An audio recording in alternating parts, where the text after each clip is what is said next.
بام. الرئيس الوزراء السوداني العراقي يجهز عدته وحقائب لمغادرة ايش؟ مغادرة البلاد. لا محاسبة، راح يتحاسب مثل فالح الفياض. وهذا لك الله الله الله الله على عصام. عافية حبيبي، عافية على الأخبار والمصادر الزينة اللي تطلعها من طيبة قلبك وتقدمها للعالم.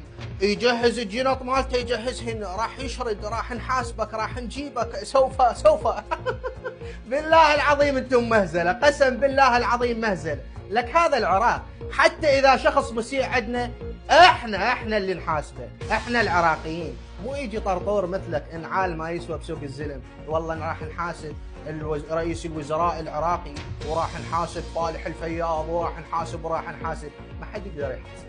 احنا اللي نحاسب بس. العراق عراقنا واحنا العراقيين، وماكو كفو يقدر يوصل الحدود نتاج راسي عمري انت.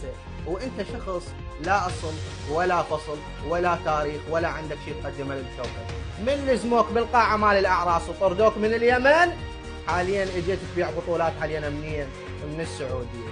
ويلا حبيبي ابلع وبالسلامه اغاتي.